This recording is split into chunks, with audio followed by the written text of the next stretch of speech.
Hello Capricorn! Welcome dito sa aking channel, Kapalaran 888. Welcome guys! Alamin natin Capricorn kung ano ang messages, vibration, gabay, energy para sa inyong lahat. Ito ay para sa last week ng 2023. Last week din ng December 2023 Capricorn. General reading, so pwede kang makaresonate. Gamitin mo ang iyong intuition sa panonood dito sa aking tarot. Okay, listen. Listen, Capricorn. Sa last week ng December, last week ng 2023, sinasabi ng barahang ito na siguro yung pakikinig, yun yung hindi natin masyadong binigyan ng pansin ngayon na 2023, na kailangan nating wag dalhin sa 2024. So, dito sinasabi yung willingness to listen or makinig tayo and understand sa ibang tao. Okay? Ngayon daw yung oras para maging compassionate tayo. Diba? Like for example, siguro sa linggong ito, may isa kang kakilala, family, relatives, friends, or kung sino man siya sa buhay mo, na nangangailangan ng isang tao na makikinig sa kanyang mga sasabihin or sa kanyang mga hinaing sa buhay. So, pwede ikaw yan, na nangangailangan ka ng taong makakaintindi sa'yo ngayon na linggong ito. Okay?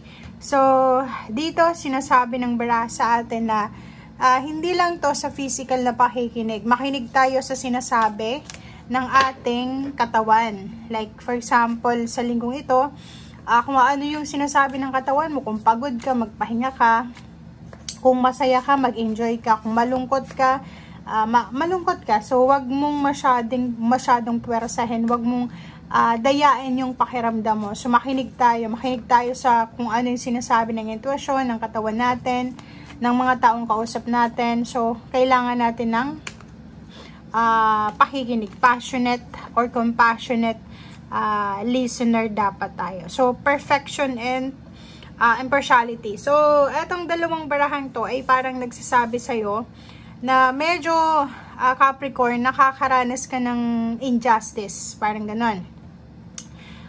Posibleng sa family, friends, or kung saan man yan, na parang feeling mo,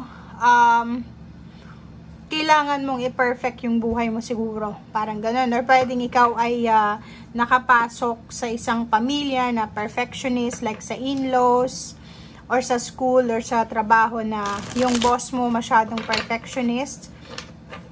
And feeling mo injustice tong nararamdaman mo or nararanasan mo. Like may mga tao siguro sa year 2023 or 2022, 2021 na siguro hindi nila maintindihan yung point of view mo. And feeling mo, yun yung kailangan mo nang iwanan or wag mo nang dadalhin yung status na yon or yung pakiramdam na yon sa 2024. So, ibig sabihin, yung mga injustices, yung mga taong feeling perfect, mga taong judgmental, kailangan mo silang alisin na sa buhay mo starting this week.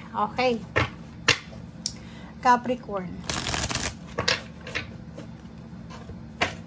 Sorry. Okay. Chariot. So, Chariot card, ang barahang ito ay nagsasabi ng victory and success. Victory, success, relocation, travel. So, pwedeng this week, ikaw ay magta-travel para mag-celebrate ng Christmas or New Year sa iyong parents or sa probinsya or kung saan man to. So, pwedeng magta-travel ka or pwedeng lilipat ka ng bahay or pwedeng aalis ka or pwedeng nag-iisip ka ng progress, ng growth, ng victory and success para sa 2024. And kung makikita mo tong Wheel of Fortune plus Justice, dalawa yung Justice and Emperor, lahat sila major arcana. So tingnan mo, 4 major arcana yung baraha mo sa linggong ito. So it's a last week ng 2023. So sinasabi sa'yo ng baraha and ng tarot deck na to na hindi pa huli ang lahat para sa pagbabago ng buhay mo. Dito sa Chariot na to is parang manifestation of victory and success, manifestation of change, transformation, pagbabago, alchemy. And etong Wheel of Fortune, sinasabi na Since ang reading nito is from 25 ng December hanggang 31, so pagtapos ng 31, New Year na, 'di ba? New Year na, January 1, sinasabi ng barahan na isang napaka-importanting event sa buhay mo ang posibleng magbago. So for example, kasi dalawa yung justice card mo dito. If ever na nakaranas ka ng injustices, nakaranas ka ng pang-aapi, nakaranas ka ng mga bagay-bagay na hindi maganda, posibleng baguhin yan ng universe pagpasok ng 2024. Ibig sabihin din nito sa kontrata, if ever nagtatrabaho ka ngayon, yung contract na pinirmahan mo, ay posibleng ma-revise yan or posibleng makuha mo yung justice kung may pinaglalaban kang hustisya. Emperor card, ganun din. Meron ditong paparating na promotion, salary increase, empowerment. So kung babae ka, feeling mo kahit babae ka, kaya mong magtagumpay, kaya mong maging boss, maging leader, maging manager, maging team leader, o kung ano pa man. So ang 4 cards na to, ibig sabihin, 4 na major events ang posibleng pumasok sa buhay mo sa 2024 na ito ay papasok, parang parating na to sa last week ng December. Okay?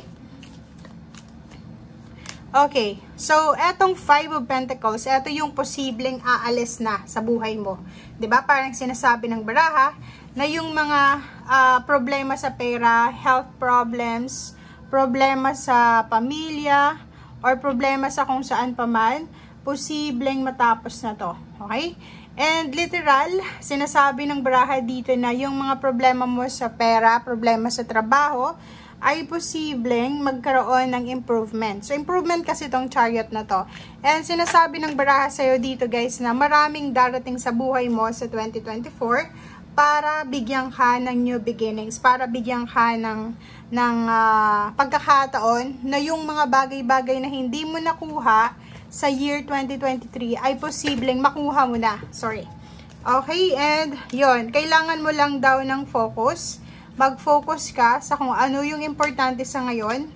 And at the same time, iwasan mo yung negativity. Okay?